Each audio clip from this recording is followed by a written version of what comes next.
Hey everybody, today we're going to be talking about the end of the invertebrates unit for the PowerPoint. So this is invertebrates part 3. We're going to be talking about arthropods and echinoderms, kind of the end of the unit.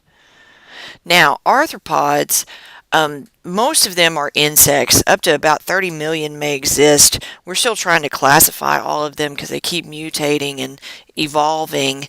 Arthropods, they're a very tough group of invertebrates. They have a rigid, jointed exoskeleton, and that exoskeleton is made of chitin. Okay, and so it offers a lot of protection and attachment for muscles, really good movement, and the exoskeleton made of chitin also prevents these animals from drying out. Okay.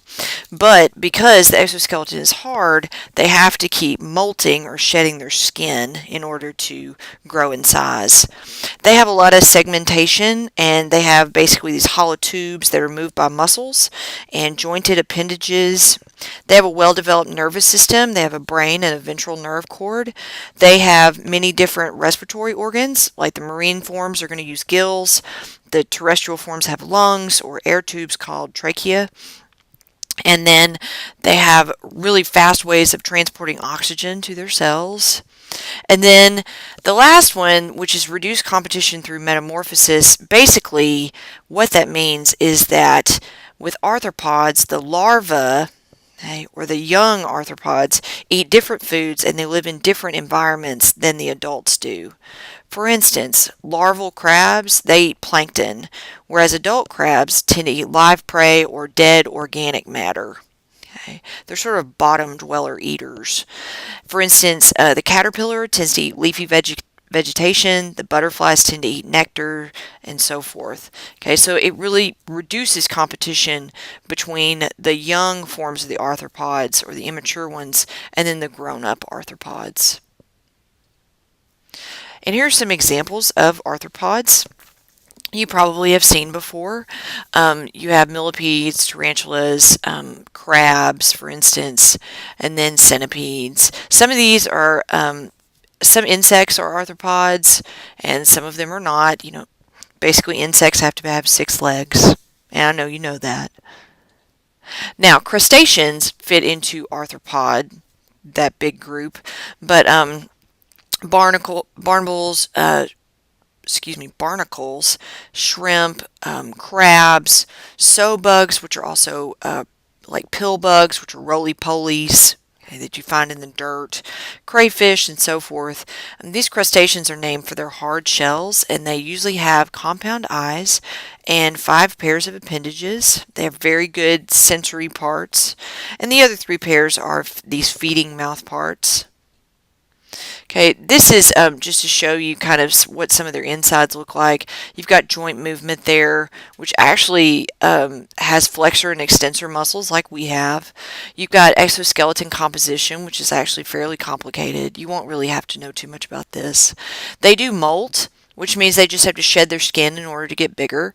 They have compound eyes, which just means that they have many, many little eyes, which helps them see lots of things all at once. Here's a picture of a dragonfly. Now, crayfish has 5 pairs of walking legs, and they do have gills, and they have a cephalothorax. They do have a definite head region. They have swimmerets, which are part of their abdominal segments. They have an open circulatory system with hemocyanin. Hemocyanin actually contains copper instead of what humans have. We have iron, which is on our hemoglobin, and copper tends to make the blood of crayfish kind of a bluish sort of color, kind of a dark blue almost, kind of a blue tint. And they have an open circulatory system that has sinuses because crayfish really don't have blood vessels per se. And they do have separate sexes. You have female and male crayfish. And here's what they look like on their outsides and on their insides. You don't have to know too much about this. Okay, they do have 5 pairs of walking legs. Okay, their swimmerets are going to be towards the back. And here's the insides there. They do have a stomach, they have a brain, a heart. Okay. Mostly sinuses. Okay. Now, insects, they have 3 big body regions. They have a head, a thorax, and an abdomen, as all insects do. The head is going to have some sensory antenna. They have, where their eyes are. They have mouth parts based on what they eat. For instance, if they chew a lot, like a grasshopper, they're gonna their mouth is going to reflect that. And then if they're like a butterfly, they'll have kind of a long tubular head and tubular mouth part. They have a thorax, which means that's where their legs or their wings are, and then the abdomen is going to contain a lot of their, say, digestive organs. Here are some examples, okay, of insects. There are many, many insects. Butterflies, dragonflies, walking sticks, houseflies, wasps, okay, stuff like that. Now, arachnids tend to have like 8 legs. You have scorpions, spiders, mites, things like that. Okay, so you've got 6 pairs of appendages, 4 pairs of walking legs, which is what we always think of with the 8 legs. The abdomen will have most of their internal organs. And scorpions are widely distributed in the tropics or where it tends to be very hot, like the desert. They tend to be nocturnal. Okay. And you find them a lot at night. They like to live in little nooks and crannies in people's homes. They live in those areas.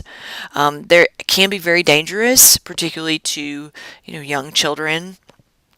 They have a stinger at the end and claws at their fronts. Some other examples of arachnids are ticks and mites. You have mites, which are mostly free living, and then ticks. A lot of them are parasites. They'll transmit diseases like Rocky Mountain spotted fever or Lyme disease, stuff like that. You can contract that if you get ticks or mites on you when you're walking in the woods, per se, or walking where there's lots of trees. Okay. Spiders are so interesting. They do deliver poison. They can bite you. Some of them are more dangerous than others, like black widows or brown recluse spiders. They do have book lungs for good gas exchange, and they also have these glands for web spinning, and web spinning actually helps them catch their prey or catch their food. Just so you know, chiggers are actually the larvae of certain mites. They actually feed on the skin of vertebrates, if you've ever been bit by chiggers before. And then different spiders actually have different web designs, and that's kind of how they're classified, is actually by their web shapes, okay, or the way they weave their webs. Okay. Here's some example of arachnids. Okay, you've got scorpions or ticks, which are much smaller. Here's a spider. Okay, there's just part of the spider's mouth. And this is an example of what we think their lungs look like. Okay, they're called book lungs because they kind of look like books stacked in a row. Now, echinoderms, chordates, it's interesting. Chordates, or where the vertebrates are all classified. Okay, most chordates are vertebrates. The chordates are most closely related to the echinoderms, okay? And both echinoderms and chordates are deuterostomes, okay? And so if you look back in the first PowerPoint, the deuterostomes actually, their anus forms first before their mouth, okay? And so the mouth actually forms second, and the coelom forms by an outpocketing of the primitive gut. Okay, so echinoderms are most closely related to us. Okay, and if you remember protostomes, those are the arthropods, the flatworms, the roundworms, the mollusks, okay, invertebrates like that. Now, echinoderms really live just about all in the ocean. They're marine animals. They have an endoskeleton or an internal skeleton that has these spine-bearing plates that have a lot of calcium in them, and the spines stick out through their skeleton. They actually have bilateral symmetry as a larva, and radial as an adult, okay, which makes them a little different from the other invertebrates. And there are many different kinds of echinoderms. You can have brittle stars, sea stars or starfish, sea cucumbers, sand dollars, and so forth. And here are some pretty examples of echinoderms. They can be all different colors. You may have seen some in the ocean, Little shout out to SpongeBob there. I think that's Patrick. Now, echinoderms do not have a respiratory, excretory, or circulatory system, so they are certainly not as advanced as the chordates are. And basically, you have gas exchange that occurs through the skin gills and the tube feet. Okay, the tube feet also help them move, and the wastes actually diffuse through the body wall. Okay. And so they have fluids within the coelom and the water vascular system that help them kind of compensate for not having, a respiratory, excretory, or circulatory system. Now, to focus in a little bit, you have starfish, which you find in the ocean, really, and they tend to feed on like clams and sessile mollusks, okay, that sit still.